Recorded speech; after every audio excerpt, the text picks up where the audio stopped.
Hey everyone! Before we dive into today's story, don't forget to hit that like button, subscribe, and drop a comment letting me know where you're watching from and what time it is there. It really helps YouTube recommend more stories like this one to you. Alright, let's jump right in. The second I heard the springs shift, I knew I wasn't alone. It was that soft, almost human sound, like someone shifting their weight carefully, trying not to be heard. I froze halfway between my bedroom and the hallway, holding my breath. My apartment was dark except for the streetlight leaking through the blinds, but I could see the faint outline of the couch against the far wall. The same couch I'd dragged in 2 nights ago from that Craigslist ad. Free couch. Let's pick up tonight. I'd thought it was perfect, the kind of faded beige that hides stains, low-backed with that broken-in look that makes you want to nap on it.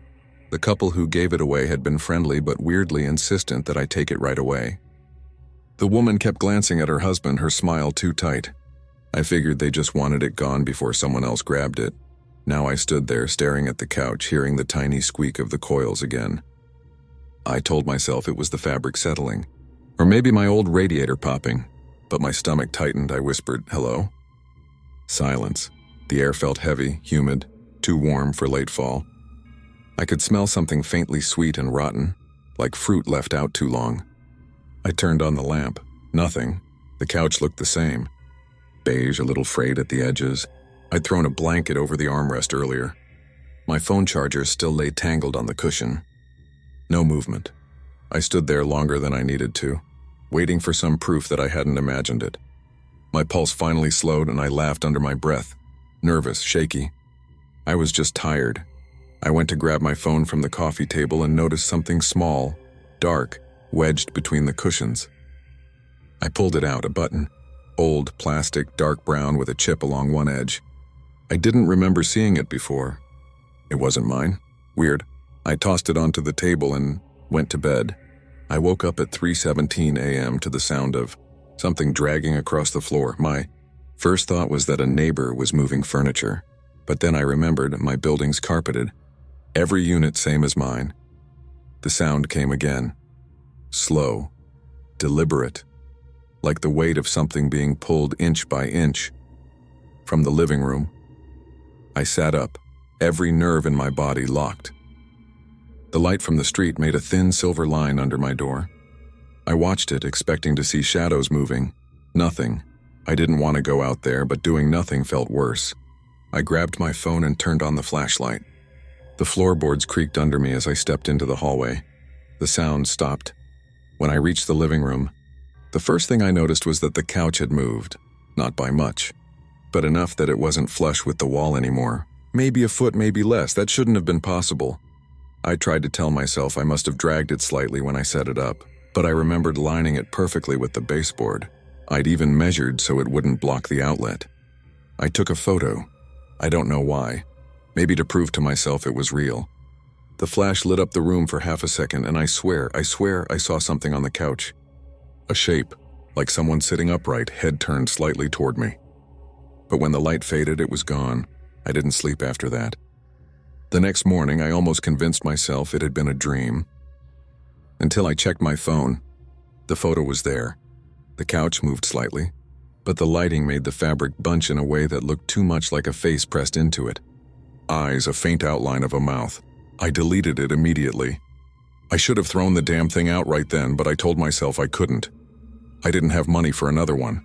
And the rational part of me, the one that had watched too many late-night ghost videos, said I was just psyching myself out. So I went to work. When I came back, my apartment smelled different, stronger, not the faint rot anymore, and now it was heavy, sour like old milk and mold.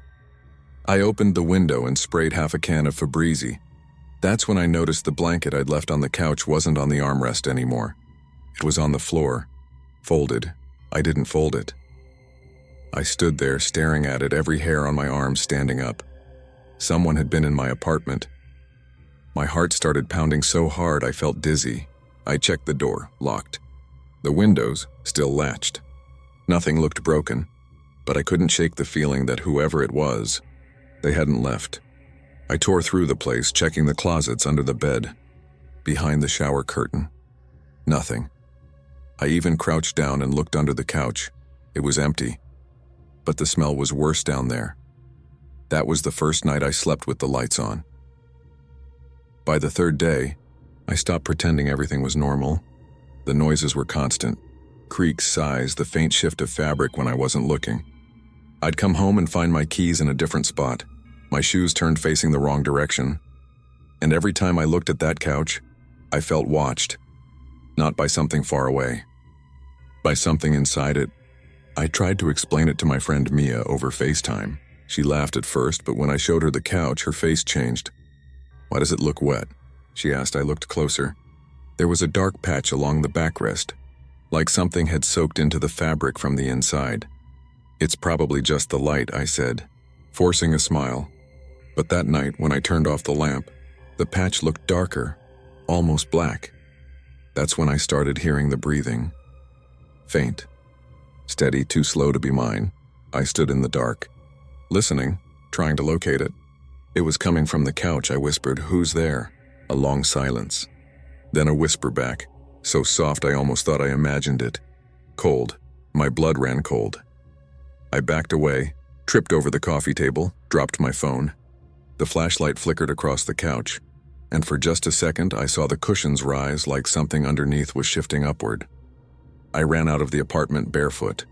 Didn't even grab my keys. I sat in the hallway for an hour, shaking, until I finally convinced myself to go back in. The couch was still. The smell was gone. Everything looked exactly the same. Except now, there were 2 indentations in the cushion, side by side, as if someone had just been sitting there. I didn't sleep that night either. I tried the couch again in daylight, hoping the fear would feel stupid in the sun. It didn't. The fabric felt damp to the touch. Cold. I decided I'd get rid of it. I texted my landlord to ask if I could leave it out by the dumpster. No reply, so I checked Craigslist again out of curiosity. The original listing was gone, but when I searched free couch, a new one popped up. Same description, same photo. Only this one had been posted an hour ago. The location, my address. My fingers went numb. Someone had reposted my couch. I clicked on the profile. It had no name, no history, no contact info. Just a note, still available. Must pick up tonight. I slammed my laptop shut and started packing. I didn't care if I left everything behind. But as I stuffed clothes into my bag, I heard that sound again. The springs shifting, slow and deliberate. I turned. The couch had moved again. Closer this time. It was maybe 3 feet from where it had been. The cushions looked swollen, like they were breathing. I stood frozen, every instinct screaming to run. Then the smell hit me, thick and sweet and wrong. That's when my phone buzzed. A text from an unknown number. "Hi, I'm outside for the couch." I stared at the screen. My window overlooked the parking lot. My blinds were half open. There was a man standing by my door. He was tall, thin, wearing a hoodie. Just standing there, facing the door, not knocking, not moving. I didn't know what to do. I didn't want to open it, but I also didn't want to turn my back to the couch. Then my phone buzzed again. "You said it was free." I hadn't said anything. I deleted the message and called 911. But before it even rang, I heard a soft knock on the door. 3 times knock, knock, knock. Then silence. The couch creaked behind me. I turned just in time to see one of the cushions sink, like someone had sat down. And this time, it didn't rise again. I kept staring at that cushion. It didn't rise. The air in the apartment felt heavier, thicker. My chest hurt from how hard I was holding my breath. The man outside knocked again, slower this time. "Hey," he said quietly, voice muffled through the door. "I'm just here for the couch." He sounded calm. Too calm. I whispered, "Go away." No answer. Then from behind me, another tiny squeak from the couch, the fabric stretching as if someone shifted their weight. I turned on my phone's flashlight. The beam shook in my hand. The light hit the couch, and for a split second I saw the blanket, folded neatly again, lying across a shape that was definitely not just cushions. Something was pushing up from underneath. The fabric stretched tight like skin over ribs. I backed away until I hit the kitchen counter. My phone buzzed again. I'm at the door. You said come in. My heart stopped. I hadn't said a word. The doorknob turned. I ran to it and jammed the deadbolt, pressing my whole body against the wood. Leave, I shouted. The man's voice came through low and even. She told me to pick it up. She said you didn't want it anymore. She who? Silence. Then a single word. The lady on the couch. I don't remember dropping my phone, but I heard it hit the floor. I just stood there listening. The knocking stopped. Footsteps faded down the hallway. I waited a full minute before I dared move. When I turned around, the couch was empty again. The fabric lay flat. The smell was gone. I wanted to believe it was over. I wanted to believe I'd imagined everything. But when I picked up my phone, there was a new message. A photo, taken from inside my apartment. It showed my back pressed against the door, and the couch right behind me. I didn't sleep. I didn't even turn the lights off. I sat in a kitchen chair till sunrise, staring at that couch. Nothing moved. As soon as it was light, I decided to get rid of it. I dragged it toward the door. The legs scraped deep grooves into the floor. It felt heavier than it should have, like dragging a soaked mattress. At one point, the back cushion shifted and something slid out and hit the floor. A folded piece of paper. I picked it up. It was an old photograph. A man and woman sitting on that same couch. The man's face was scratched out. The woman's smile looked forced, her eyes too wide. In the corner, written in marker, "We finally found home." My stomach turned. I shoved the photo in my pocket and pulled the couch the rest of the way to the door. I was halfway through the frame when the smell hit again, so strong it made me gag. Something wet dripped from underneath, leaving dark streaks on the tile. I got it outside and left it by the dumpster. Didn't look back. When I came home after work, the hallway smelled faintly sweet again. My apartment door was open a crack. I froze. I knew I'd locked it. Inside, the living room was empty. The indentation where the couch had been looked strange, like the floor underneath had sunk slightly. The air felt cooler. I checked every room, every closet. Nothing. When I came back to the living room, there was something sitting where the couch had been, a small, square object wrapped in beige fabric. My throat went dry. I knelt down and touched it. The fabric felt familiar. Same material, same texture. I peeled it back slowly. It was a cushion. Just one, stuffed tight. My hands were shaking so hard I could barely open the seam, but when I did, I saw what was inside. Clumps of hair, yellowed paper, bits of old fabric that smelled like mold and perfume. And deep inside, a corner of another photograph. It was the same woman. Only now she was alone, sitting on the couch. That night I stayed at a motel, cheap fluorescent light buzzing overhead. I didn't care. I just wanted distance, but even there I couldn't stop hearing it. That faint squeak. Springs shifting somewhere in the walls. I tried to sleep with headphones in, but the music kept cutting out. Every few minutes the speaker clicked and hissed like interference. Then a voice so quiet I thought it was in my head. Cold. I threw the phone across the room. At dawn, I packed and left town. I moved twice after that. Changed my number. I told myself whatever was attached to that couch was gone with it. Until last week. A neighbor from my old building texted me. Said someone had dumped a couch by the dumpster again. Beige. Same shape. She sent a photo. It was mine. I didn't reply. That night I got another text from an unknown number. Thanks for the couch. Attached was a picture of a living room I didn't recognize. The couch sat against the wall, perfectly clean. Someone had draped a new blanket over the armrest, and sitting on it, barely visible in the corner of the frame, was a figure. Pale. Smiling. The next morning I deleted my accounts. Craigslist, everything. But sometimes, when I can't sleep, I still scroll the free listings. Last night I saw it again. Same ad, same photo, free couch. Plus pick up tonight. Only this time the address listed wasn't mine anymore, it was my sister's. The second I saw the photos on his camera, I knew something was wrong. It wasn't even the pictures themselves at first. It was how many there were. Hundreds. Maybe thousands. All perfectly framed, perfectly lit. Except for one detail, in every single one, the models weren't smiling. Not one of them, their faces looked off, like they'd been caught mid-blink or frozen in fear. I only found them because I was helping clear out the studio space next to ours.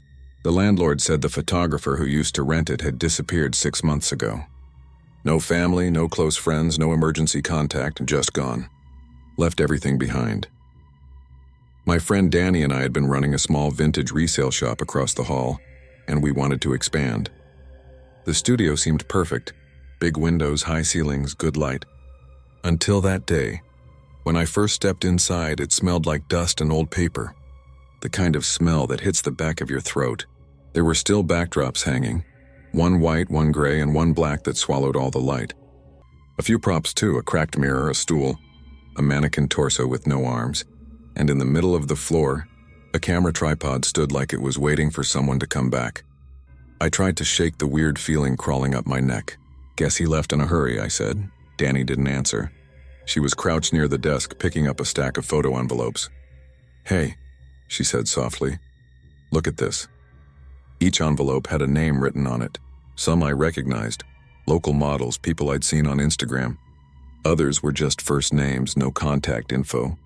The top one said Lena, Session 4. There was no Session 1, 2, or 3.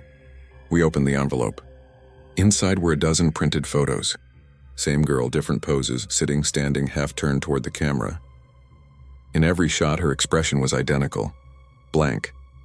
Eyes just slightly off-center, like she was looking at something behind the lens instead of into it. Danny frowned. "Creepy, right?" I nodded. She kept flipping through them until she got to the last one. Her breath caught. "What?" I asked. She turned it around. In the background of the final photo, behind the girl, the black backdrop wasn't empty anymore. There was a shape there. Faint, blurry, but definitely human. I laughed nervously. "Probably a double exposure." "Yeah," she said, but her voice was tight. "Maybe." We put the photos back and didn't talk for a while after that. That night I couldn't stop thinking about them. I looked up the photographer's name. Evan Royce. His portfolio was still online, though most of the links were broken. The homepage was just a plain black screen with one line of text. "Beauty is in what doesn't move." I almost closed it, but curiosity got the better of me. I clicked on his gallery. It was empty. Then just before I closed the tab, a single thumbnail appeared at the bottom of the screen, an image file titled Session 10. I clicked. It was a photo of a woman sitting on a stool in front of that same black backdrop. Only this time she wasn't alone. Someone, or something, stood right behind her, barely visible, their hands resting gently on her shoulders. The woman's eyes were wide open, and she looked exactly like Danny. I didn't sleep much. I told myself it had to be a coincidence. Maybe he photographed someone who just looked like her. But the next day when we met at the shop, I couldn't shake the nerves. "Hey," I said carefully. "You didn't know that photographer guy, did you?" She looked up from the counter. "Evan? No, why?" I hesitated. "You sure?" I think I might have seen him at a gallery once," she said. "Tall, dark hair, weirdly quiet, why?" I told her about the website. She laughed it off at first, but I could see her hand trembling. We decided to go back to the studio together. I don't know why. Maybe we both wanted proof it was nothing. The light inside felt different that day. Dimmer. The black backdrop had fallen halfway off the rod, and the air was colder, like someone had left a window open. Danny walked over to the desk while I checked the camera still sitting on the tripod. It was an old DSLR, heavy, scratched around the grip. The battery was dead, but the memory card was still in. I pocketed it. "Hey," Danny said suddenly. "Did you move that?" I turned. She was pointing at the stool. It had been near the wall yesterday. Now it was right in the center of the backdrop. "No," I said. She went pale. "I swear I just saw it." The camera clicked. We both jumped. The lens had turned slightly on its own, facing her. "Okay, nope," she said, backing away. "We're done. Let's just go." I didn't argue. We locked the studio behind us, left the building, and didn't talk until we were outside in the cold. "You think it's haunted?" she asked, half joking. I forced a laugh. "I think it's just leftover energy or something. But when I got home and checked the memory card, my hands were shaking so badly I almost dropped it." The first few folders were normal. Portraits, landscapes, product shots. Then deeper inside there was one marked private. Inside were dozens of files, each labeled with a date. The most recent one was from the day before Evan vanished. The last photo he ever took. I opened it. It was the studio. The stool. The black backdrop and someone sitting there turned away from the camera. Their hair was matted, dark, stringy. They were wearing the same shirt Danny had on that morning. I didn't tell her right away.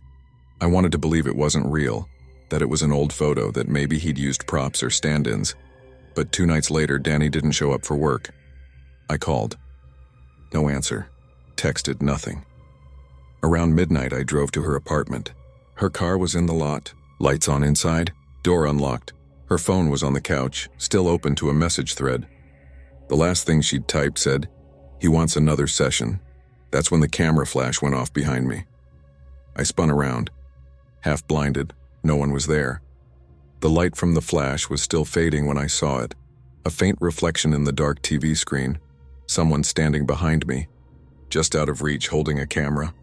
When I turned around, the room was empty, but the smell, that same sharp chemical scent from the studio, hung in the air, and on the wall, near the door, was a fresh photo taped up with masking tape. It was me, standing in Danny's living room, looking over my shoulder. I didn't even remember leaving Danny's apartment. One moment I was staring at that photo of myself taped to her wall, and the next I was outside, keys in my hand, breathing like I'd run a mile. I kept checking over my shoulder on the drive home, half expecting headlights that weren't there. At home, every light went on. I locked the door twice, pulled the curtains tight. The photo I'd seen, me looking over my shoulder, kept looping in my mind. That angle wasn't possible unless the camera had been inside the room. I needed proof. Something solid. So I did the stupidest thing I could have done. I went back to the studio. It was past 2 a.m. when I parked in the alley behind the building. The back door had a loose latch. Evan must have used it to move equipment in and out. The air smelled like rain and metal. Inside, everything looked the same, just quieter, like sound itself didn't want to echo there anymore. I flicked on my phone's flashlight. The beam sliced through the darkness, catching dust floating like snow. The stool sat dead center again, facing the camera, and taped to the seat, just barely visible, was a Polaroid. My stomach dropped. It was a picture of Danny. Same blank stare as all the others. Same backdrop. Her hands were in her lap, but the edges of the photo cut off where her wrists should have been. I whispered her name before I could stop myself. Something moved behind the backdrop. A faint shift, fabric rustling. I stepped closer. The light trembled in my hand. Who's there? No answer. I reached out and pulled the backdrop aside. Behind it was another room. Small, completely dark except for a single bulb dangling from the ceiling. There were shelves along the walls, stacked with cameras. Old film types, newer DSLRs, even disposable ones. Every lens was pointed toward the same spot in the center of the floor. And there, surrounded by tripods, was a chair. Someone was sitting in it. I couldn't see their face at first. They were slumped forward, hair covering everything. I took one step closer, my shoes sticking slightly to the floor. The smell hit, chemical, sharp, like photo developer and rot mixed together. When my light caught the figure's hands, I froze. Their fingers were stiff, pale. A camera strap was wrapped around one wrist, the plastic edge cutting into the skin. "Danny?" I whispered. The head twitched. Not much, just enough for me to see that it wasn't her. The skin around the jawline was waxy, stretched too tight. The eyes, they weren't eyes anymore. Empty sockets stuffed with something dark and glassy. Camera lenses. I stumbled back so fast I knocked into one of the tripods. It crashed to the floor, and in the silence after, a dozen shutters went off at once, each camera clicking like it was alive. The light flickered. The body in the chair lifted its head. A voice came from somewhere behind me, low and almost tender. "Don't ruin the shot." I ran, out through the backdrop, into the hallway, down the stairs, out into the street. I didn't stop until I was in my car with the doors locked, shaking so hard the keys rattled in my hand. I didn't call the police. What would I even say? There's a mannequin with cameras for eyes in an abandoned studio? They'd think I was insane, but I had the memory card. The one from the original camera. If there was proof of what happened, it would be there. Back home, I plugged it in. The folder names had changed. The one labeled private was gone. Now there was only one file titled Session Live. I opened it. At first, it was just static. Then the image sharpened, the studio again from the camera's point of view. The stool. The backdrop. Someone stepped into frame. It was me. I was standing there, eyes wide, breathing fast. I looked around like I could sense I was being watched. Then another figure appeared behind me, tall, thin face hidden in shadow. They raised a camera to their eye. The flash went off. The screen went black. I yanked the card out of the reader and threw it across the room. My laptop screen stayed black for a few seconds, then blinked back on with one line of white text. "Thank you for your session." I left town the next morning. Didn't tell anyone where I was going. Just drove until the highway signs changed and the radio started picking up stations I'd never heard of. I rented a cheap studio apartment 3 states away. No social media, no phone number listed. For weeks it was quiet, until the mail started coming. Unmarked envelopes. Inside each one, a single printed photo. All of them of me. Sleeping. Working. Once. Brushing my teeth. Every picture perfectly framed, perfectly lit. No shadows. No camera in sight. The last envelope didn't have a photo inside. Just a slip of glossy paper with a single sentence. Beauty is in what doesn't move. That night I unplugged every light, taped over every camera lens, even the one on my phone. Still couldn't shake the feeling of being watched. Around 3 a.m., I woke up to the sound of a shutter clicking. I turned on the lamp. A camera sat on the dresser, pointed straight at my bed. I grabbed it, heart pounding, and ripped out the memory card. There was only one file on it, a new photo. Me, sitting on the edge of my bed holding a camera. Behind me, in the reflection of the window, someone stood just out of focus. The same tall figure from the studio, the same camera in his hands. The caption under the image read, "Session 11. I left the apartment that night. Haven't stayed anywhere longer than a week since. Doesn't matter where I go, the photos still find me. Sometimes they're mailed, sometimes slipped under hotel doors. Every single one is signed the same way. Evan Royce. I think he never disappeared. I think he just learned how to stay behind the camera forever. And sometimes, when the room goes quiet enough, when the air smells faintly of old chemicals, I hear it again. That single, perfect click of the shutter, right before the light goes out. When I found the listing online, it seemed perfect. A small room for rent in a quiet neighborhood, cheap enough to fit my tight budget. The photo showed a tidy space. A single bed, a desk, and a big window with sunlight pouring in. The ad mentioned the owner was a quiet, elderly woman who preferred peaceful tenants. After weeks of couch surfing, I didn't think twice. When I arrived, the house looked older than in the pictures. Paint peeling off the gate, a cracked mailbox, and a faint smell of damp wood when I stepped onto the porch. The old woman, Mrs. Lang, greeted me with a thin smile. Her skin was pale and her eyes sharp, but her voice was calm, almost too calm. "You'll like it here," she said softly. "The last tenant stayed for years." The way she said stayed made my stomach tighten, but I brushed it off. She led me up a narrow staircase to a room at the end of the hall. The light flickered as she opened the door. The air inside was cold. Not the kind of cold from weather, but the kind that sinks into your bones. The room was smaller than it looked online. The bed was pressed against the wall and there was a wardrobe in the corner with a small mirror on it. When I asked about the window, she said, "It sticks sometimes," and forced it open with a creak. I moved in that night. Everything felt quiet, too quiet.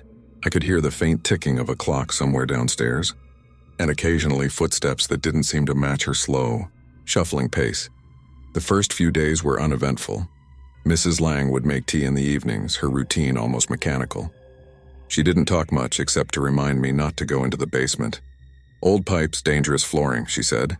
I didn't argue, but the nights were different. Around 2 or 3 a.m., I'd hear movement in the hallway. Soft, deliberate footsteps stopping right outside my door. The handle would rattle just once, and then silence. I tried telling myself it was her checking on things, maybe just insomnia. But one night, curiosity got the better of me. I stayed awake, lights off, pretending to sleep. When I heard the steps again, I slowly turned my head toward the door. The handle moved. Not violently, but like someone testing it quietly. Then through the thin crack beneath the door, I saw a shadow. Not the shape of small feet, but bare ones, longer, almost too long. The shadow lingered for a moment, then slipped away. The next morning, I asked Mrs. Lang if she had been up during the night. She smiled politely. "I sleep soundly," she said. "Maybe you were dreaming." I wanted to believe her, but the following night I noticed something stranger. My door was unlocked. I was sure I'd locked it before bed. I double-checked every time after that, sometimes even stacking my bag against the door for peace of mind. 3 nights later, I woke to the sound of whispering. Faint right next to my ear, the kind of whisper that feels like breath on your skin. I bolted upright, heart pounding. The room was empty, but the wardrobe door was slightly open. I didn't remember leaving it that way. I got out of bed and walked toward it slowly. Every step felt heavier. When I reached for the handle, the mirror on the wardrobe fogged up. Just a small patch like someone had breathed on it from inside. I froze. Then from the other side of the door came a sound. A faint knock. I stumbled back, nearly falling over the chair. My mind was racing. Maybe there was some draft, maybe the old house was just creaking. But deep down I knew that knock wasn't random. It was rhythmic, deliberate. The next morning I told Mrs. Lang I needed to talk. She didn't seem surprised. I asked if anyone else lived in the house. Her smile faded. "No," she said, her voice quieter than usual. "Just you and me." When I mentioned the footsteps, the unlocked door, the whispers, and she simply nodded like she'd heard it all before. "This house has memories," she said finally. "Some people feel them more than others." I wanted to leave that day, but I didn't have enough money. I told myself I'd stay 1 more week just until I got paid. I tried sleeping with headphones on, lights dimmed, pretending everything was fine. But last night the noise came again. Only this time, it wasn't in the hall. It was inside the room. Something moved near the wardrobe, slow and deliberate. The faint creak of the floorboards made my skin crawl. I turned on my phone's flashlight, aiming it toward the sound. The wardrobe door was wide open now. Inside, hanging from the back wall, was a jacket I didn't recognize. Dark, old-fashioned, dusty. And on the inside of the door, something was scratched into the wood. Still here. I froze, unable to breathe. Then, from behind the hanging jacket, something shifted. Just a glimpse of pale fingers curling around the fabric, pulling it aside. That's when I realized the room I rented had never really been empty. To be continued. I didn't go back to that house for 3 days. After what I saw, that hand on the inside of the door, the whisper that didn't sound like a voice, I packed up my stuff and stayed with a friend across town. But every night I kept thinking about it, about that room, about what might still be inside. Curiosity is a strange thing. It can feel stronger than fear, especially when you're trying to convince yourself that what you saw wasn't real. By the 4th night, I told myself I'd imagined it, that it was just stress, bad lighting, and my mind playing tricks, so I went back. The house looked normal in the daylight. Quiet, even comforting. My landlord, Mr. Keene, wasn't around. He'd left a note on the door saying he'd be gone for the weekend. I unlocked the door and walked inside. The smell hit me first. That same faint rot. Not strong, but there, like damp wood and something spoiled just beneath the surface. I went straight to the spare room. The door was closed again, even though I'd left it open. I hesitated, hand on the knob, heart racing. When I opened it, sunlight poured in through the window. The room was empty. No boxes, no stains, no smell. It was spotless, too spotless. The air felt wrong, like static before a storm. I noticed something new, too. A small piece of paper on the floor right in the center of the room. I picked it up. It was a rental ad torn from a newspaper. Room for rent, quiet tenants preferred. Except the contact number at the bottom wasn't mine or Mr. Keene's. It was my old phone number. The one I'd changed months ago. My stomach dropped. I turned around him and froze. Someone had written on the wall, faintly in pencil. He never left. I stumbled out of the room, shut the door, and locked it. I was shaking so badly I dropped my keys. That night I slept on the couch with all the lights on. Around 2:30 a.m. I woke up to creaking. Slow, steady footsteps from above me. But there was no upstairs. Just the attic. The sound stopped when I stood up. I tried to convince myself it was pipes or wood settling. But then I heard something else, a dragging noise. Like furniture being pulled across the floor directly above me. Then a single muffled knock. Coming from the attic hatch, I grabbed a chair, climbed up, and pressed my ear to the wooden panel. Silence. My hand was trembling as I pulled the string to lower the ladder. A wave of cold air rushed down, carrying that same rotten smell. I climbed 2 steps up and aimed my phone flashlight inside. The attic was mostly empty. Dusty boxes, cobwebs, insulation. But at the far end, something caught the light. A chair, and someone sitting in it. A man, hunched over, motionless. His skin was gray, dry, like paper stretched over bone. His head hung low, chin against his chest. I froze, whispering, "Sir?" No movement. I climbed 1 step higher, just enough to see his face. His mouth was open slightly, but there was something inside it. I leaned closer. It wasn't a tongue. It was a piece of paper. I reached out with a shaking hand and pulled it free. My name was written on it, and beneath that, a date, November 5th, 2025, 2 days from now. The man's head snapped up. His eyes were wide open, black and empty, and his mouth began to stretch unnaturally wide. I fell backward, crashing to the floor as the attic ladder slammed shut on its own. The whole house shook, a deep, vibrating thud, like someone was pounding from inside the walls. I crawled to the front door, but when I opened it, I wasn't in my neighborhood anymore. The doorway led to the spare room. Same chair. Same walls. And the man was sitting right in front of me. He smiled, a dry, cracking sound, and whispered in my voice, "Rooms still available." I blacked out. When I woke up, it was morning. Everything looked normal again. The attic door was closed. The spare room empty, but the chair from the attic was now sitting in my living room, and on it, taped to the seat, was a new note. Deposit received. Move-in confirmed November 5th. I used to buy old typewriters as a hobby. Something about the weight of the keys, the smell of ink and metal. It felt like holding a piece of someone's life. Every scratch, every stuck letter had a story. Most people collected watches or stamps. I collected forgotten words. Last winter, I came across a strange listing on an online marketplace. The ad was simple. No photos, no detailed description, just antique typewriter for sale. Works perfectly. Local pickup only. Must come after dark. The seller's name was M. Harlow. The address was about an hour's drive from my apartment on the outskirts of a quiet town I'd never heard of. It was late, but something about the ad wouldn't leave my mind. I messaged, got a quick reply. "If you want it, come tonight. Bring cash. Do not ask questions. Creepy? Absolutely. But collectors chase rare things like ghosts. Half curiosity, half obsession. I told myself it would make a good story for my little online blog about vintage machines, so I went. The house was at the end of a long dirt road swallowed by trees. I parked outside, my headlights cutting through the fog. The porch light flickered as I walked up, and for a moment I thought I saw a figure in the upstairs window. Someone standing perfectly still, watching.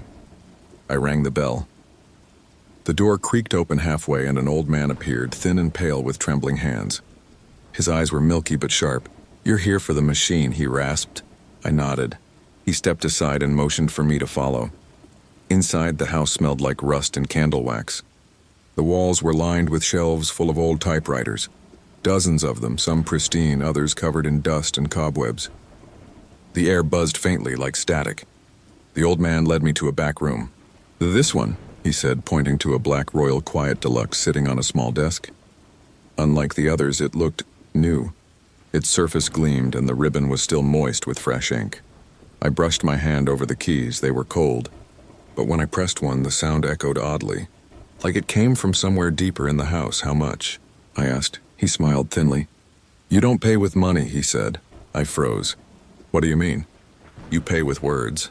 I laughed nervously, assuming he was joking. "Okay, how many words?" He leaned in closer. "As many as it takes to finish the story." Before I could reply, he turned and left the room. I stood there for a few seconds, trying to make sense of it. Then I noticed a sheet of paper already in the roller. The first line had been typed. "She shouldn't have come here after dark." Something in my chest tightened. The sentence wasn't familiar, but the typeface, the slight misalignment of the letters, I'd seen it before. It was the same as an old newspaper clipping I'd collected years ago, about a missing woman from 1974. I reached for the paper to remove it, but the carriage snapped to the right by itself. The machine hummed faintly like it was waiting. And then, without me touching a single key, it began to type. The sound filled the room, fast and mechanical, but the keys moved too quickly, blurring into motion, Letters appeared one after another, forming words I didn't write. He told her not to ask questions. I stumbled back, heart racing. The old man was gone. The only light came from a single lamp flickering above the desk. I grabbed my phone to take a video, but the screen glitched, static and black. The hum grew louder and the typewriter kept typing. She thought she was alone. I yanked the plug from the wall. The machine kept going. Something cold brushed the back of my neck. I turned around, no one there. Then I heard the faint sound of another typewriter clicking from somewhere deeper in the house. Then another. And another. All around me, the machines were waking up. Their keys clattered like thousands of tiny bones, each typing in perfect rhythm. I backed toward the door, but it slammed shut on its own. The lights flickered once, twice, then went out completely. In the dark, the typing continued. Dozens of machines hammering words into the silence. I could barely breathe. Then a voice whispered right behind me, "Finish the story." The next thing I remember is waking up in my car at dawn, parked halfway down the dirt road. The house was gone. Not empty, gone. Just forest and mist. The typewriter sat in the passenger seat beside me. Clean. Silent. Waiting. That night when I got home, I noticed a new sheet of paper had been fed into it. My name was already typed at the top. Collected by M. Harlow, I haven't touched it since. But sometimes late at night I hear faint typing coming from the other room. Slow, deliberate, like someone still working on my ending. To be continued. The typewriter has been sitting on my desk for 2 weeks now. I've tried to ignore it, cover it with a cloth, even move it to the closet. But every night around 3 a.m., I hear the same faint sound. Keys pressing a slow metallic rhythm like the heartbeat of something that shouldn't exist. At first I thought I was losing my mind. Maybe the sound was just my imagination. Some echo of that night in the woods. But then I found the papers. Every morning there's a new page waiting in the tray. I never hear it start. I never see it move. But by sunrise the sheet is always full. Perfectly aligned sentences, no typos, no errors. And every word it types is something only I could know. The first one was harmless. He dreams of the house, but it's no longer there. The next few were worse. Memories I hadn't told anyone. Personal things. Things I'd buried. By the 5th night, it started writing in the first person. My person. I hear the machines again. I shouldn't have brought it home. That line made my stomach drop. It was describing this exact moment. I tried throwing it out once. Drove across town and left it by a dumpster behind a grocery store. I came home, locked the door, sat down to breathe, and there it was again, sitting neatly on my desk. Same sheet of paper. Same line typed at the bottom. You can't discard words once they've been written. That night I decided to test it. I loaded a blank sheet and typed one sentence. I don't believe in ghosts. The keys felt heavy, like pressing through water. When I finished, I left the page and went to bed. In the morning, my words were gone, erased cleanly. In their place was a single reply. But I do. The typewriter had answered me. I didn't sleep the next night. I sat across from it, waiting. The house was still except for the low hum of the refrigerator and the faint tick of the wall clock. Around 2:47 a.m., the hum stopped. Everything went silent. Then one key, just one, pressed itself down. Then another. I watched in frozen horror as it slowly spelled out a full sentence. The others are waiting. The room grew colder. My breath fogged in the air. I felt a pressure in my ears like being underwater. Somewhere behind me, something shifted. I turned, flashlight in hand, but there was nothing. Just the faint smell of old ink and dust. When I looked back, a new line had appeared. Don't turn around next time. I backed away, heart pounding. The machine just sat there quiet, as if nothing had happened. The next morning, I decided to research M. Harlow. No records, no phone number, no property ownership. But an archived article from 1952 mentioned a man named Miles Harlow, a traveling writer who collected stories during the war. According to the piece, he vanished after claiming he'd built a typewriter that could trap voices. Voices. The more I read, the sicker I felt. The article ended with a line I couldn't stop staring at. Some stories write themselves once they've claimed their author. That night I couldn't resist. I loaded fresh paper, sat down and whispered, "Who are you?" Nothing for a minute. Then the keys twitched. We are unfinished. The words appeared slowly, painfully, as if whatever was typing them had to fight to reach the surface. He built us to speak. You heard us. I stepped back, shaking. What do you want? I whispered. An ending. The next few lines typed faster, frantic, uneven. Finish what he started. Write it down. Finish the story. I shouted at it, told it to stop. But the carriage snapped violently to the right and kept slamming against the frame like it was trying to break free. I unplugged the cord, no effect. I threw the ribbon out, it still typed. I grabbed the hammer from my toolbox and smashed it. Metal shattered, keys flew across the room, the ribbon tore in half. Silence. For the first time in weeks, the air felt still. I swept up the pieces and tossed them into the fireplace. Watched the smoke curl up the chimney until nothing remained but twisted, blackened metal. I thought it was over. But this morning, when I opened my laptop to check emails, there was a new document on my desktop. I hadn't written it. The file was called Collected Docs. When I opened it, the same old typewriter font filled the screen.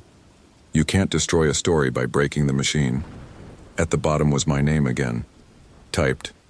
Underlined, final, collected by M. Harlow. And below that, a new sentence slowly appeared, letter by letter. Next, he will come for the one who reads this. The cursor blinked twice. Then the lights in my apartment flickered. Somewhere behind me, a single metallic click, like a typewriter key being pressed. End of the typewriter collector. I wasn't supposed to be out there that late. But photography is best when the world's asleep, when everything still looks untouched. That's what I told myself when I parked my car by the old forest road just past midnight. It was freezing, the kind of cold that makes sound sharper. Every twig crack sounded like a snap of bone. I'd come to photograph the mist that rolled between the pine trees, the kind that looked almost alive in the moonlight. I set up my tripod, turned on my small lantern, and started shooting. About 20 minutes in, I noticed it, a faint glint of metal deep between the trees. At first, I thought it was just an old fence post catching the light, but when I moved closer, the shape became clearer. It was a van, an old boxy model from maybe the 80s, its paint eaten away by rust. Moss crawled up its sides like veins, and one of the doors hung open slightly. There were no plates, no signs of recent use. It looked like it had been sitting there for decades. I should have turned around right then. But the photographer in me wanted the shot. That eerie, half-open door glowing under the moonlight. It was perfect. I stepped closer, adjusting the lens, trying to frame it just right. Then I noticed something odd. The van wasn't covered in fallen leaves, even though everything else in the area was. The ground beneath it was clear, like someone had been there recently. A chill crawled up my neck. I took one step back. My boot hit something hollow. When I pointed the light down, I saw a metal thermos, clean and shiny, sitting upright beside the van's tire. No rust, no dirt, fresh. The door creaked a little, moving with the wind. My camera kept flashing, each burst of light making the forest jump in and out of visibility. On the third flash, I saw something inside. Just a shadow at first, then the faint outline of a seatbelt hanging from the ceiling, not from the seat. I lowered the camera and listened. The forest was completely still. No crickets, no wind, just silence. I took out my phone and turned on the flashlight. The beam cut through the dark and landed on the open door. The inside was empty. No seats, just stripped metal and torn insulation. But the seatbelt strap I saw wasn't attached to anything. It hung freely, twisted, and at the end of it was a small rusted hook. Something about it didn't feel right. It wasn't a regular belt hook, it looked improvised.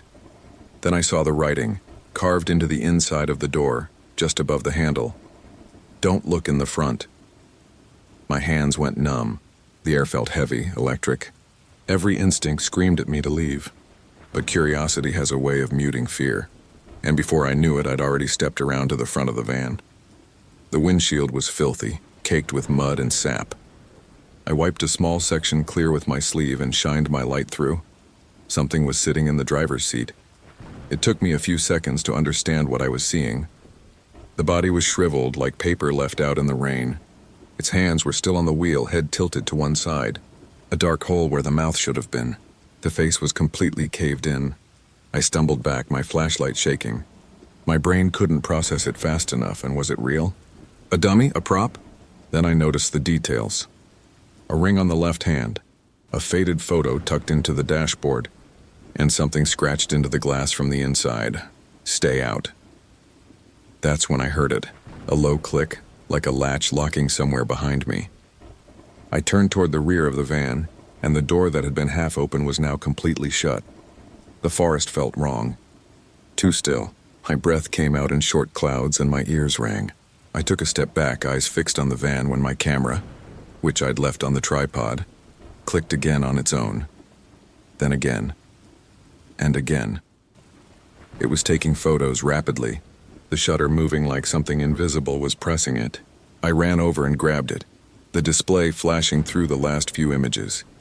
The first few were normal, the van from different angles. But then in the next frame, something had changed. A figure was standing in front of the van.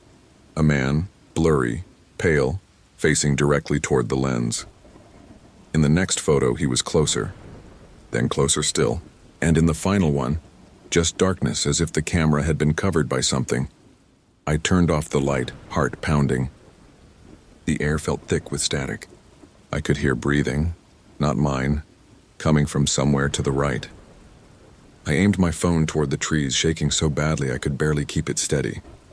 Something moved behind the trunks. Tall, slow, deliberate. Then another click. The van door opened again, but this time there was no wind. I ran. I didn't stop until I reached my car, lungs burning, the forest fading behind me. I slammed the door and started the engine. But when I looked in the rearview mirror, my heart dropped. The van was gone. The next morning, I checked the photos on my laptop.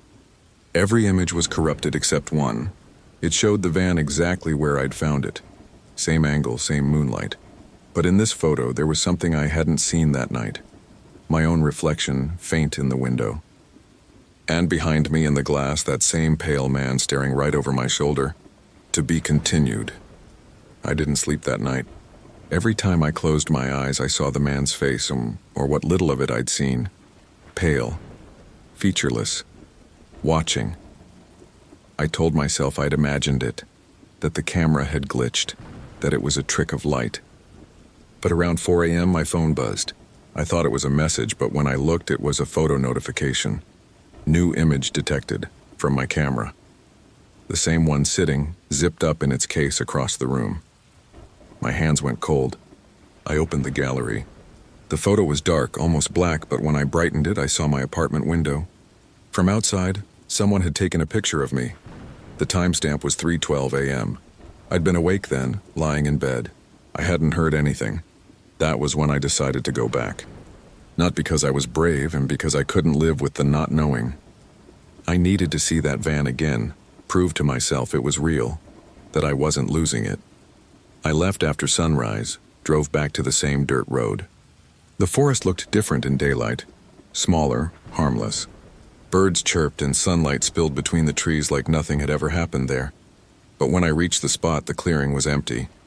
No tire marks. No flattened grass, just forest.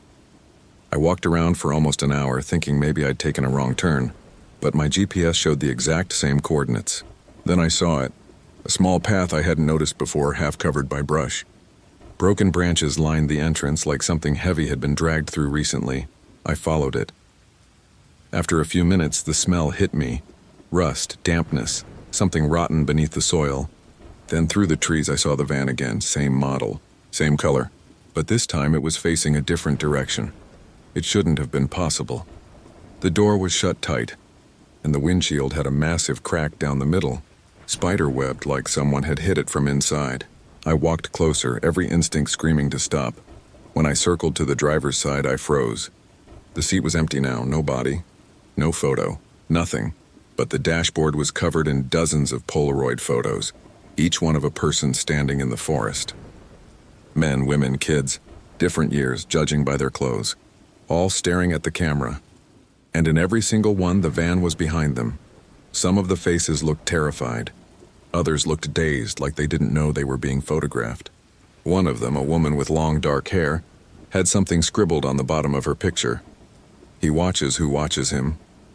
The back of my neck prickled. I turned around, nothing. Just trees and wind. But then from inside the van I heard a soft click. It was coming from the passenger seat. I leaned in slowly. On the seat sat my camera, my exact model with the same strap, same sticker on the side. But I hadn't brought it with me. It was still on my desk at home. The lens cap was off, and it was pointing straight at me. Before I could react, the shutter snapped.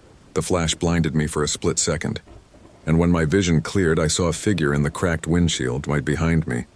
In the reflection, he was standing just a few feet away. Head tilted, face too smooth to be real.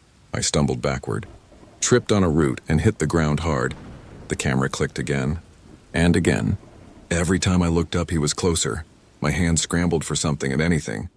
I grabbed the nearest Polaroid, one that had fallen onto the ground, and froze when I saw it. It was me, standing by the van, taken just seconds ago. I bolted into the trees, branches cutting across my face, my lungs burning. The forest around me seemed endless, like it shifted with every turn. I didn't stop until I reached the road again and collapsed against my car. When I looked back, the van was gone. The forest was still. I drove home in silence, shaking. When I got inside, I went straight to my desk and I nearly threw up. My camera was sitting there exactly where I'd left it. The light was blinking red. Recording. I picked it up trembling and played the last video. The screen flickered, then showed footage of the forest, of me standing in front of the van looking terrified. Behind me, the pale man was visible for a split second before the feed cut to static. At the very end of the clip, one final frame appeared. The man's face filled the screen. Only now it wasn't smooth. It was mine. I dropped the camera and backed away. The lights in my apartment flickered once, twice, then went out completely. From the darkness, a click, then another. I turned toward the sound, and in the faint glow of the window, I saw it, and my camera, still blinking, pointed directly at me. The shutter snapped one last time, and this time the flash didn't go away. It filled the room completely, a blinding white that seemed to burn through the air. When it faded, the camera lay on the floor, empty, no photos. No memory card, just one new file on my laptop created seconds ago. The name of the file made my heart stop. I work night shifts at a small regional hospital, the kind of place where the hallways echo and the fluorescent lights buzz just loud enough to remind you you're awake when you shouldn't be. My shift starts at 7 p.m. and ends at 7 a.m. And for the most part, it's quiet. Too quiet sometimes. But about 2 months ago, we got a patient that none of us have been able to forget. Her name was Lydia Hart. She was brought in just after midnight by paramedics who found her wandering a rural highway, barefoot and covered in dried mud, no ID, no phone, nothing. She wasn't hurt, not physically, but she didn't speak.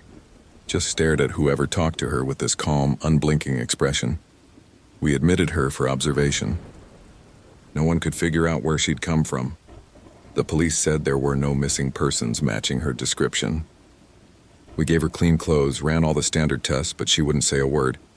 That first night, I had the late rounds. When I passed her room 313, she was sitting upright in bed, eyes fixed on the dark window. Her heart monitor was steady, but the longer I stood there, the more I felt something off. The window faced the east parking lot, but that night, it looked like pure black glass. When I went in to check her vitals, she turned her head toward me slowly and whispered the first thing she ever said. "You shouldn't be here after dark." Her voice was dry and uneven, like she hadn't used it in years. I froze, not sure what to say. Before I could ask anything, she turned back to the window and whispered something else, but I couldn't make it out. The next morning, she was gone. At first, we thought maybe she'd wandered off again, but the security footage showed something that didn't make sense. Around 3:12 a.m., Lydia stood up from her bed, walked to the door, and vanished. No fade out, no glitch. One frame she was there, the next. The room was empty. We searched every inch of the hospital. Nothing. Her clothes, her bracelet, her bed, everything was still there. It became a quiet rumor among the night staff. No one talked about it officially, but everyone knew. For weeks, nurses would avoid that room. Even when it was reassigned, the new patients would always complain of the same thing. The feeling of being watched from the corner near the window. A few nights later, I got curious. Stupidly curious. During my break, I went to room 313. It was empty again, lights off, bed stripped. I stood in the doorway with my flashlight and said quietly, "Lydia?" Nothing. Then from the far corner I heard a whisper, faint, almost like breath. Too late. I shone my light, but the room was empty. I backed away fast, closed the door, and didn't tell anyone. For a week, nothing else happened. Then patients on that floor started disappearing from their rooms. Not permanently, just for minutes at a time. They'd reappear in the same bed, confused, sometimes crying, saying they'd seen the dark room. When we asked what they meant, they all described the same thing. A long white hallway with flickering lights. Doors on both sides. No windows. No sound except for something dragging on the floor behind them. And at the end of that hallway, a woman in a hospital gown, standing perfectly still. Every single one said the same thing when asked what she said to them. You shouldn't be here after dark. The administrator said it was mass hysteria, stress from overwork, medication side effects, sleep paralysis, anything that would make it sound logical. But last night, I saw her again.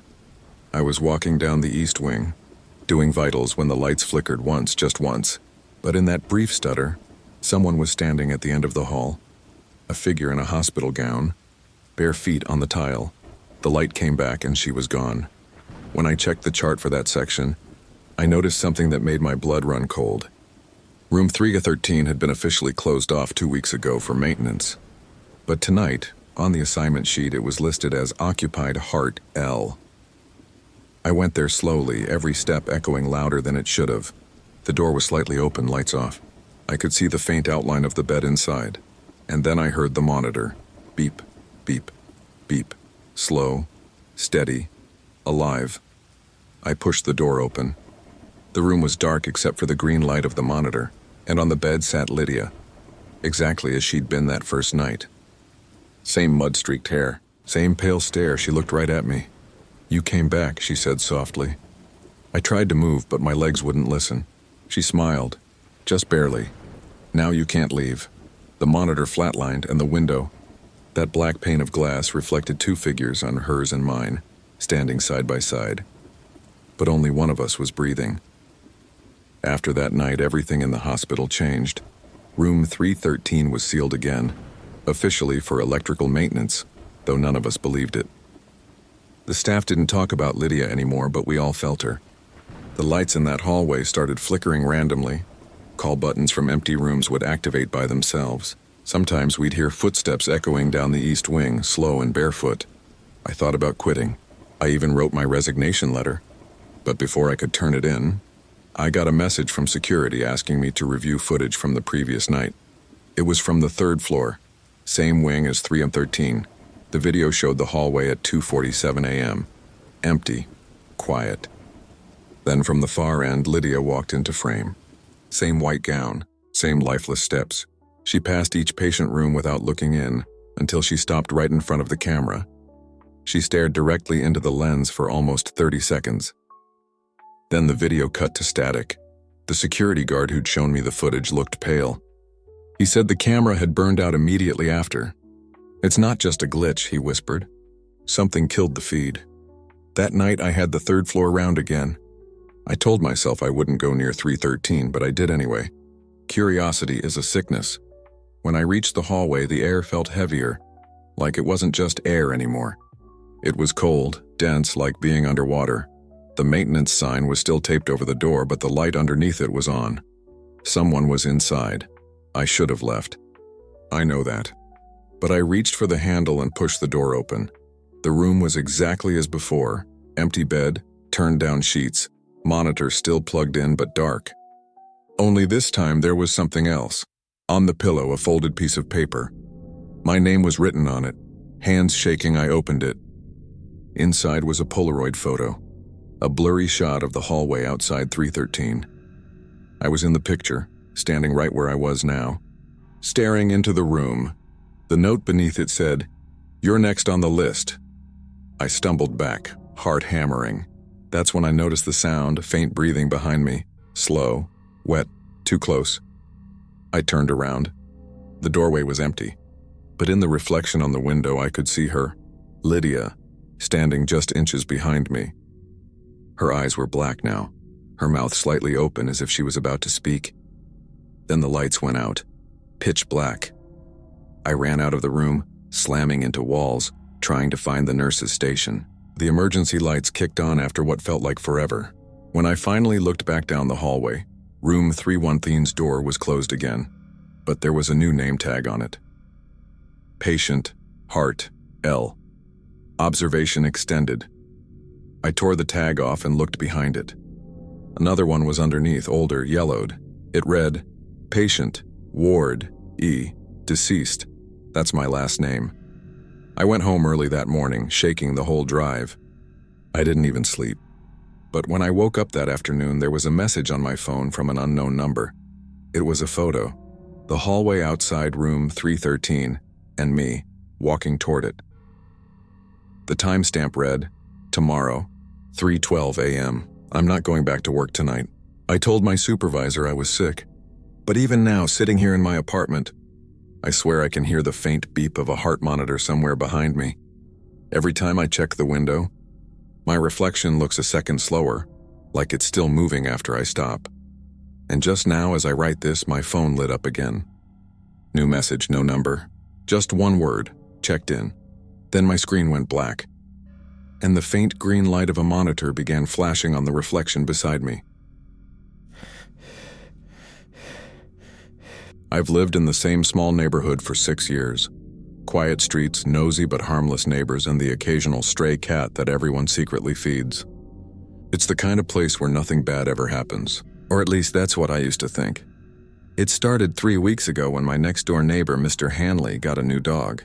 I never saw where he got it from, but one night I heard this low growl echoing through the thin walls of our adjoining houses. Not a bark, a deep guttural sound that made the hairs on my arms stand up. The next morning I saw him walking it.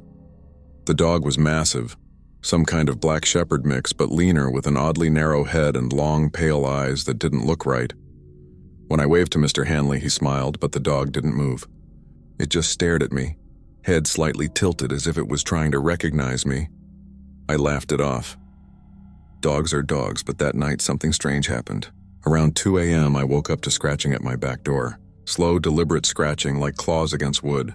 I figured it was a raccoon and went to check. But when I opened the curtain, the backyard was empty.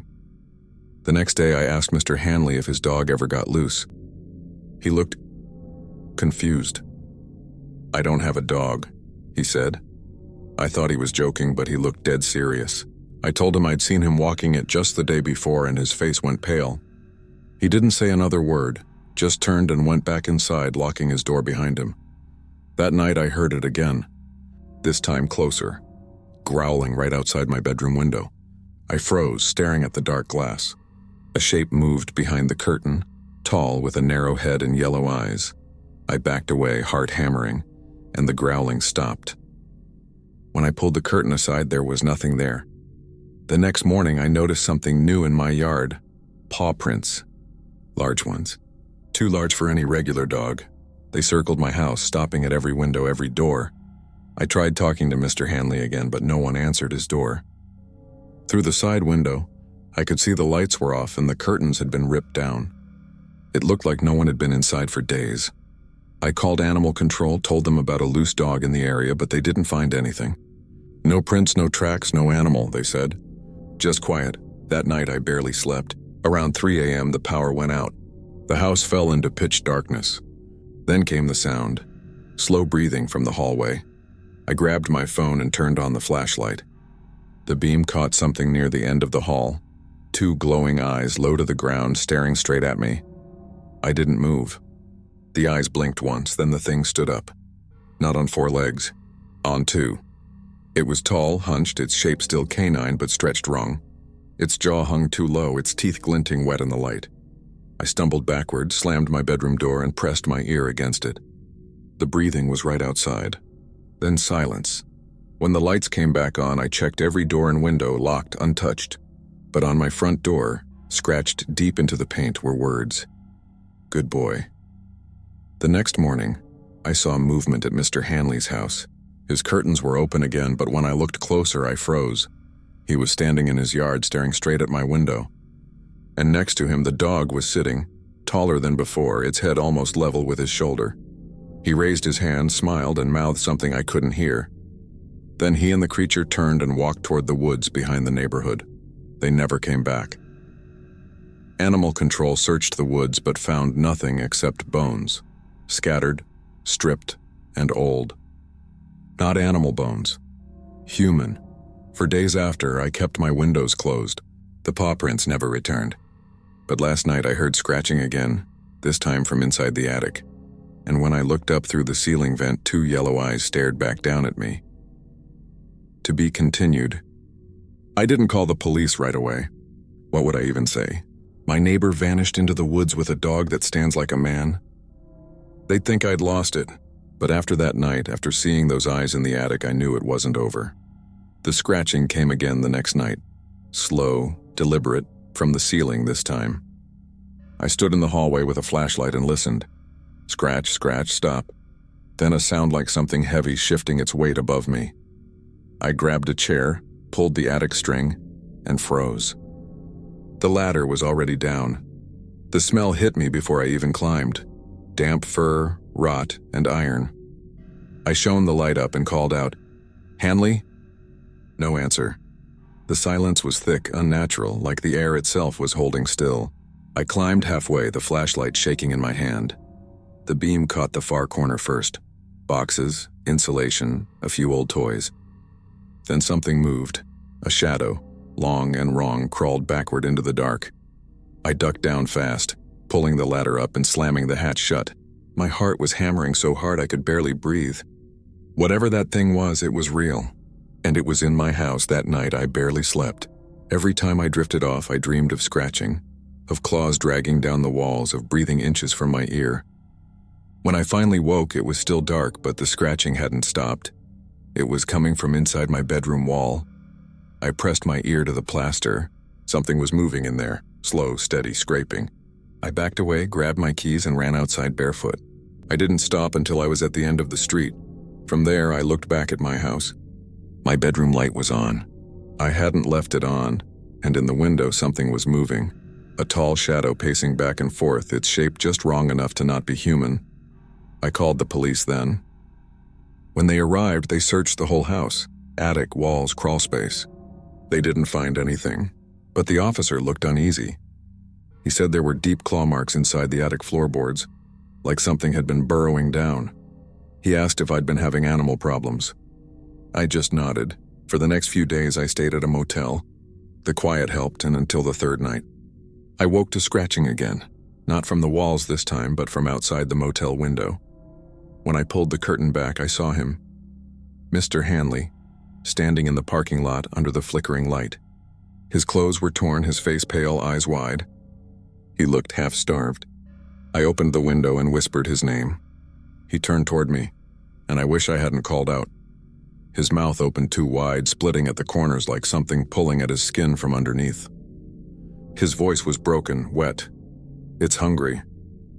Then behind him, in the darkness between the streetlights, something moved. It crawled on all fours, but its arms were too long. Its back arched too high. Its head hung low, almost touching the ground, and as it crept closer, I saw the same yellow eyes. The same ones from my attic. Hanley turned toward it, trembling. "I fed it," he whispered. It followed me home. The thing lunged. The lights flickered once, and then both of them were gone. I slammed the window shut, shaking so hard I could barely breathe. When I called the police again, they searched the area but found no one. Nothing. They said I'd probably seen a coyote. But the next morning, when I got home to pack my things, there were paw prints on the front porch. Wet, dark, and leading straight to my door.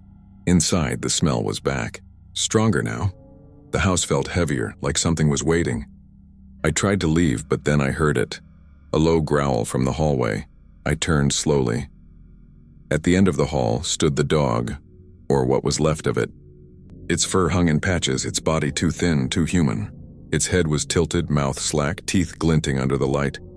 It started to stand, bones cracking, joints snapping, until it was upright, towering over me. Its eyes were sunken and glowing faintly. And in that same wet, broken voice it spoke. "Good boy." I ran. Out the front door, down the street, didn't stop until I was in my car with the doors locked. When I looked back, the house was dark again. Still. But later that night, when I checked my phone, I found a new video in my gallery. No number, no sender, it showed me, sleeping in the motel bed. And at the end of the clip, 2 yellow eyes blinked in the dark above me. I've worked as a night janitor for almost 10 years, and you'd be surprised how different schools feel after dark. The same hallways that echo with laughter during the day become hollow, endless tunnels when everyone's gone. Every creak, every faint hum from the vents feels alive somehow, like the building's holding its breath. The school I work at is old. Built in the 1960s, remodeled a dozen times but never properly fixed. The basement floods every spring, the heating rattles like bones, and there's one room everyone avoids, room 104. It's been locked since before I started working there.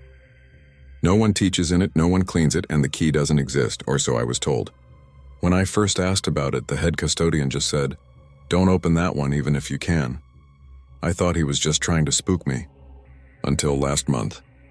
I was finishing up the second floor when I heard a faint thud downstairs.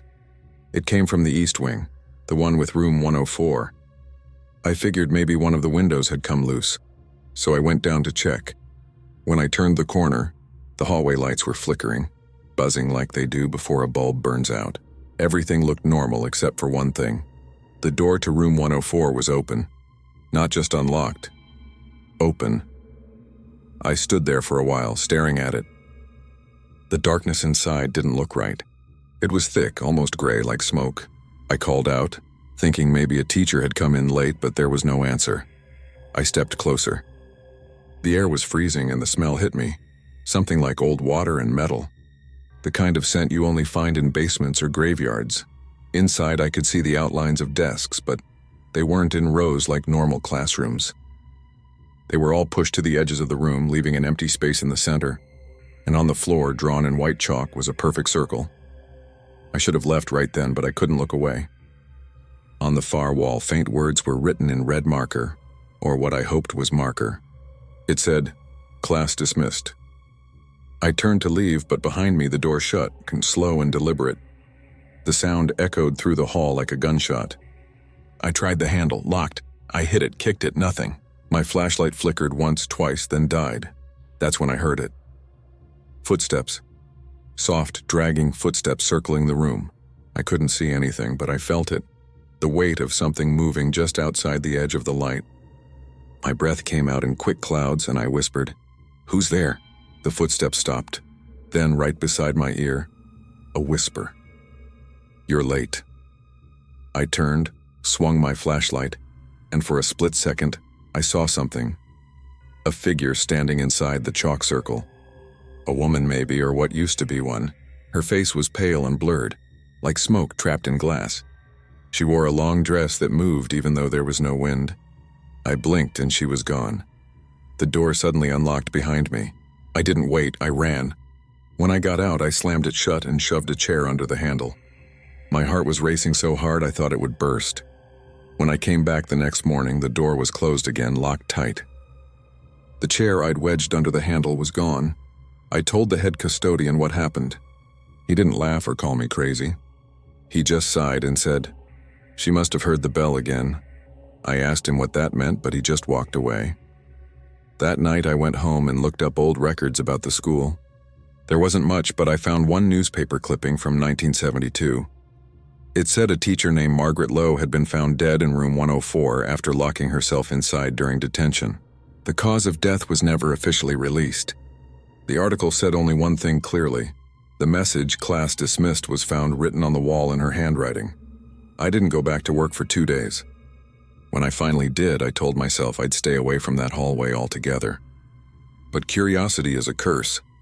Last night, while mopping near the main stairs, I heard a faint ringing, like a school bell but soft, far away. The clock on the wall said 3:12 a.m., and when I looked down the east wing, the light above room 104 was glowing again. I didn't plan on going near room 104 again. After what I saw after that voice whispered in my ear, I told myself I'd quit before I stepped foot in that hallway. But when you work night shifts long enough, fear becomes something you learn to live with, like a background noise you can't turn off. The next week, the school felt different, colder. Every clock in the building was a few minutes slow, all showing the same time. 3:12 a.m., the exact time I'd heard that bell. I tried to ignore it, but weird things started happening around the building. Doors that I'd just locked would creak open again minutes later. Chalkboards wiped clean would have writing on them when I came back.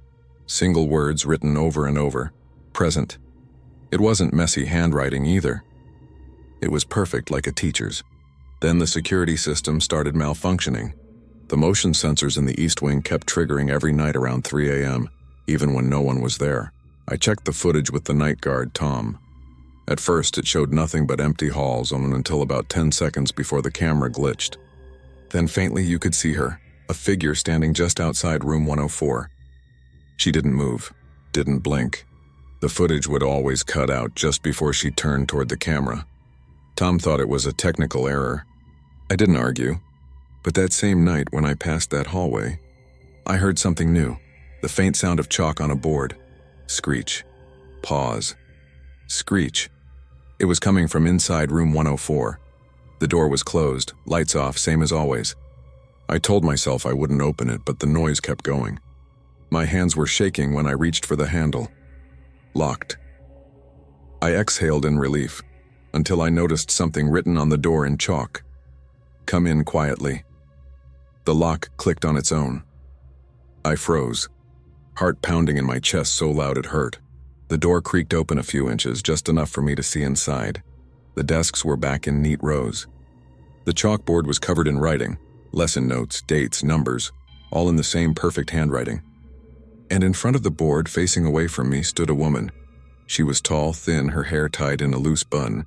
Her clothes were gray, faded, but she looked solid, not ghostly like before.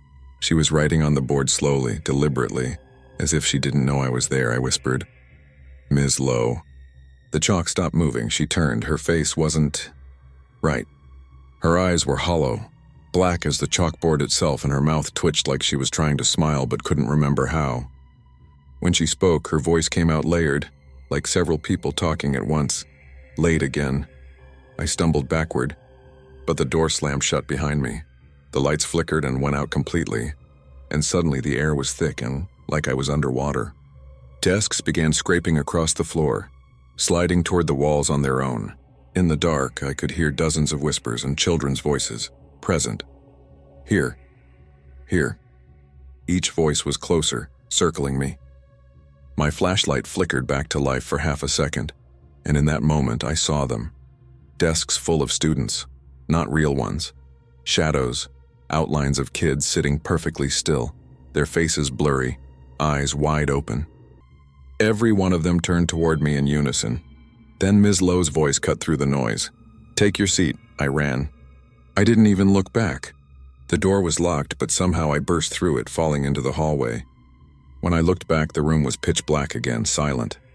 The next morning, the principal called me in. He said the alarm had gone off in the East Wing. Motion detected, door forced open. I told him the truth, or part of it. That someone must have been in there, he frowned. "That's impossible," he said. "The entire East Wing's been sealed since last Friday. We don't even have power connected there. When I went home, I couldn't shake it. I kept hearing the faint scratching of chalk whenever the house got quiet. Last night, I woke up to my phone buzzing. A text message from an unknown number. It said, 'Attendance will be taken.' Then a second message came through. A photo. It showed a classroom, dimly lit, empty, except for one desk. My desk, and on the chalkboard behind it, written in perfect white script, absent.